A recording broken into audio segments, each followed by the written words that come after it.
Shalom saudara-saudara dikasihi Tuhan, senang kembali kita bisa bersama-sama untuk belajar firman Tuhan per perikop.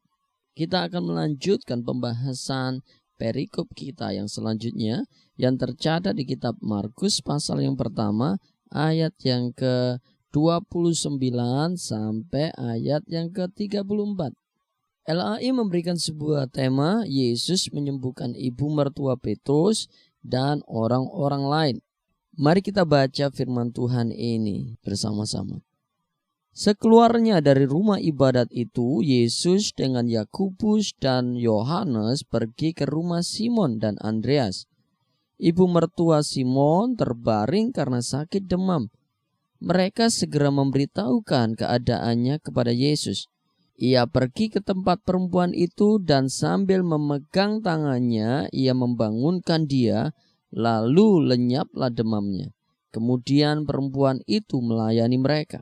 Menjelang malam, sesudah matahari terbenam, dibawalah kepada Yesus semua orang yang menderita sakit dan yang kerasukan setan. Maka berkerumunlah seluruh penduduk kota itu di depan pintu. Ia menyembuhkan banyak orang yang menderita bermacam-macam penyakit dan mengusir banyak setan. Ia tidak memperbolehkan setan-setan itu berbicara sebab mereka mengenal dia. Mari berdoa minta tuntunan Roh Kudus, minta supaya Roh Kudus menyingkapkan dan menolong mengajar kita secara pribadi. Bapa di surga, kami bersyukur, terima kasih untuk hari ini. Tolong ajar kami ya Roh Kudus untuk kami boleh mengerti apa yang firman-Mu maksud.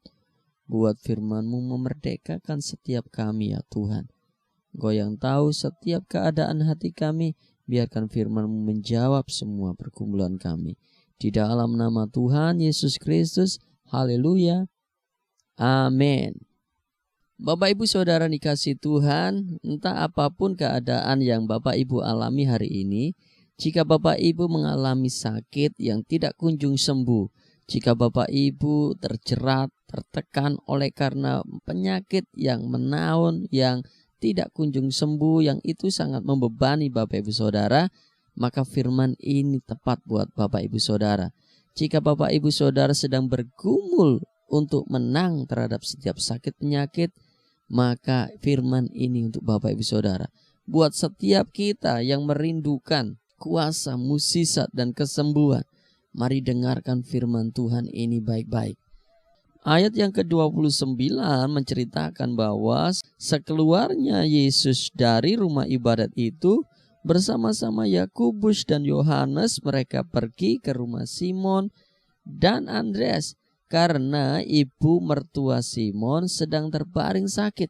Simon dan Andreas bergegas untuk memberitahukan apa yang dialami oleh ibu mertuanya kepada Yesus. Dan Yesus pergi ke sana. Setelah sampai di sana, maka Yesus memegang tangannya lalu membangunkan ibu mertua Petrus sehingga lenyaplah demamnya. Beberapa hal yang akan kita bahas dalam perikop ini. Yang pertama adalah ketika kita menyatakan diri kita untuk mengikuti Tuhan, maka Tuhan tidak pernah mengabaikan keadaan keluarga kita. Waktu kita dengan percaya mengiring Yesus, melayani orang-orang dan melayani Yesus, sesungguhnya Tuhan sedang memperhatikan keadaan kita dan keluarga kita. Waktu Petrus dan Andreas memutuskan untuk meninggalkan keluarganya dan mengikuti Tuhan Yesus tidak mengabaikan keadaan keluarganya. Ia datang kepada ibu mertua Petrus yang saat itu sedang berbaring sakit.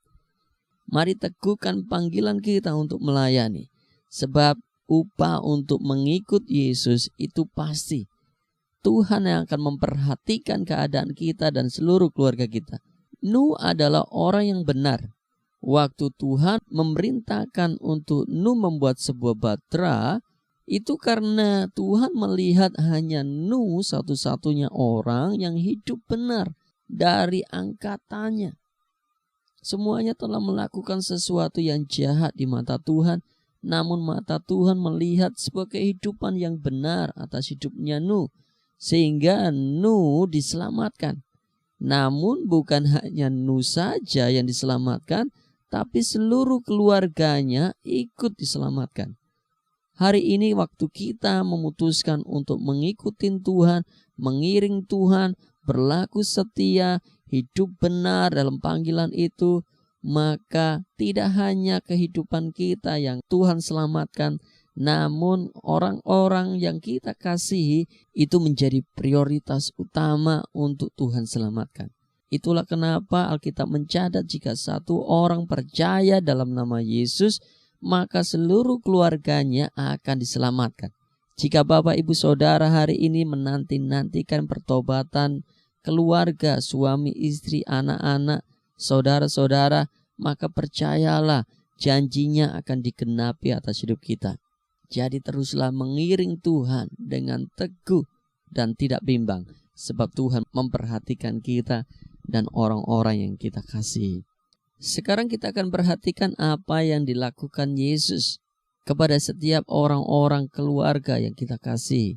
Waktu mendengar bahwa ibu mertua Petrus sedang berbaring sakit, Tuhan mendatangi rumah mereka.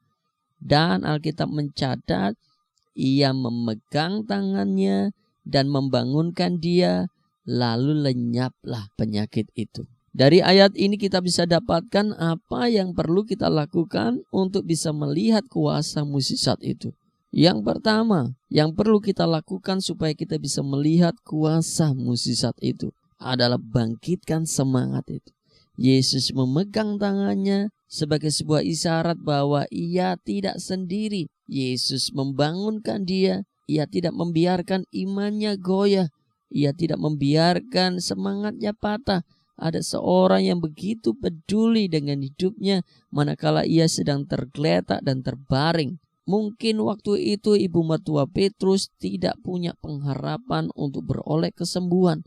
Karena itu dia memegang tangannya sebagai bentuk bahwa ia sangat peduli dan membangunkan, membangkitkan. Pada saat yang sama, setelah ia membangunkan ibu mertua Petrus, lenyaplah penyakitnya. Yang perlu kita lakukan adalah bangkitkan semangat orang yang sakit. Sampaikan firman-firman yang memberikan sebuah pertumbuhan atas setiap orang-orang yang sakit. Alkitab mencatat, hati yang gembira adalah obat, tetapi semangat yang patah mengeringkan tulang. Alkitab banyak sekali menyatakan bahwa iman itu menyembuhkan, iman itu menyelamatkan. Oleh sebab itu, mari bangkitkan iman seseorang bahwa ia pasti sembuh. Bahwa orang yang kita layani yang sedang sakit pasti akan Tuhan pulihkan. Hari ini hal yang sama saya berkata kepada Bapak Ibu Saudara yang saat ini sedang berbaring sakit, lemah, tidak berdaya, tidak punya lagi pengharapan. Alkitab mencatat, oleh bilur-bilur Yesus engkau sudah sembuh. Tuhan Yesus sudah menanggung segala sakit penyakit itu di kayu salib dan sekarang jadilah sembuh. Roh yang ada padamu bukan roh sakit penyakit, tapi roh yang kudus yang memberikan kesembuhan, roh yang membangkitkan, roh yang memberikan kekuatan. Sebab itu bangunlah, jadilah tahir sekarang di dalam nama Tuhan Yesus Kristus. Mungkin engkau tidak punya pengharapan lagi akan kesembuhan penyakitmu. Dengar baik-baik, kita punya Tuhan yang hidup. Apa yang pernah terjadi di Alkitab masih terjadi sekarang sebab Tuhan kita hidup. Ia yang ada bersama-sama dengan saudara ingin melihat iman itu bangkit atas hidup saudara. Dan segera ketika ia melihat iman saudara bangkit, lenyaplah penyakit itu demi nama Tuhan Yesus Kristus. Di ayat yang ke-32 sampai yang ke-34 dikatakan, banyak orang berkerumun di depan rumah ibu mertua Petrus dengan berbagai macam penyakit dan orang-orang yang diganggu setan. Namun dari semua yang datang kepada Yesus tidak satu pun pulang kembali dengan keadaan yang sama. semuanya disembuhkan Tuhan, semuanya dipulihkan Tuhan, sebab Dia yang rindu untuk melihat kesembuhan atas hidupmu, sebab Dia yang sudah merelakan dirinya mati, tubuhnya penuh dengan bilur-bilur, darahnya menetes supaya Ia bisa melihat dan menyembuhkan saudara.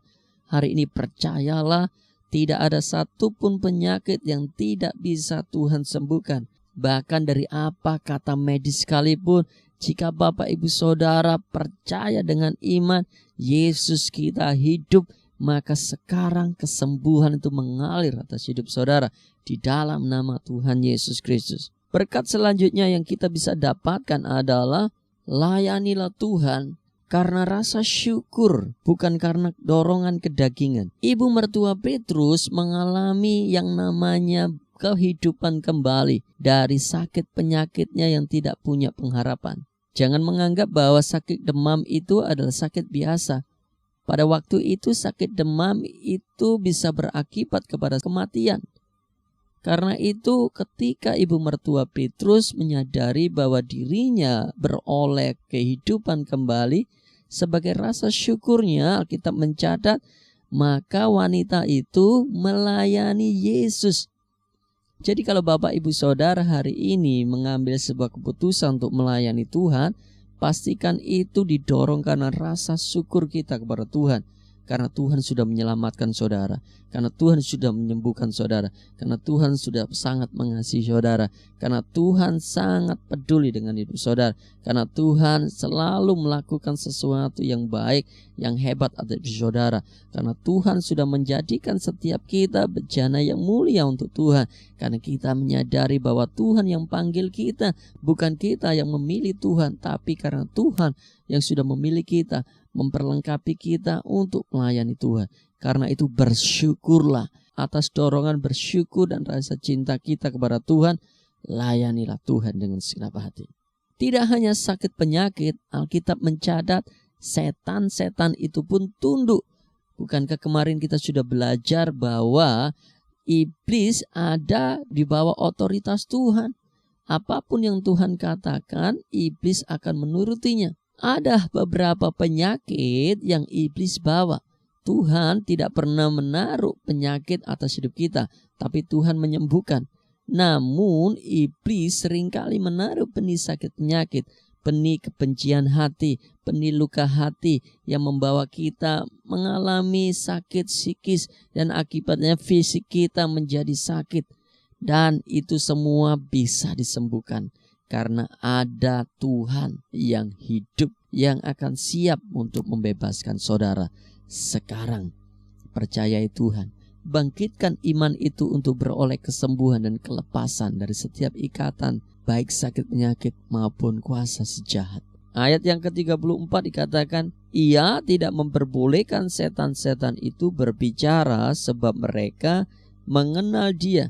Kenapa Tuhan Yesus melarang iblis untuk menyatakan bahwa Yesus adalah anak Allah? Bukankah ini sangat menguntungkan? Yang Tuhan inginkan adalah kepercayaan kita kepada Tuhan bukan lahir karena kita percaya setan, namun karena pengenalan secara pribadi bahwa Ia adalah Tuhan. Tuhan tidak ingin kepercayaan kita kepada Tuhan karena campur tangan iblis atau karena apa kata orang. Tuhan menginginkan kepercayaan kita lahir dari pengenalan secara pribadi bahwa Ia adalah Tuhan yang hidup, yang hari ini akan menyembuhkan saudara, yang hari ini akan melepaskan saudara. Hari ini saya akan berdoa khusus buat Bapak Ibu Saudara yang sakit dan yang terikat. Di dalam nama Tuhan Yesus, demi kemurahan Allah, Aku membangkitkan setiap iman-iman yang hampir patah, setiap semangat-semangat yang hampir pudar. Demi nama Tuhan Yesus yang sudah menanggung segala sakit penyakit kami di kayu salib, yang bilur-bilurnya dicurahkan bagi setiap kami yang percaya kepadamu. Bangkitlah semangatmu dan jadilah tahir. Setiap yang terikat terlepas di dalam nama Yesus. Setiap yang terbelenggu terlepas di dalam nama Tuhan Yesus. Setiap yang bergumul, berjuang untuk setiap kebebasan, diberikan kemenangan di dalam nama Yesus. Sebab Tuhan bersama saudara dan saya untuk selama-lamanya. Di dalam nama Tuhan Yesus terimalah berkat, yang menyembuhkan, melepaskan, yang membebaskan. Damai sejahtera yang melampaui segala akal yang menuntun kita untuk hidup dan berjalan dengan iman dari hari ke hari untuk melihat skala yang baik terus naik, terus naik, terus naik atas hidup kita. Terima berkat itu dengan iman dalam nama Tuhan Yesus Kristus. Haleluya. Amin. Tuhan Yesus memberkati. Sampai jumpa dalam perenungan kita minggu depan. Bye-bye.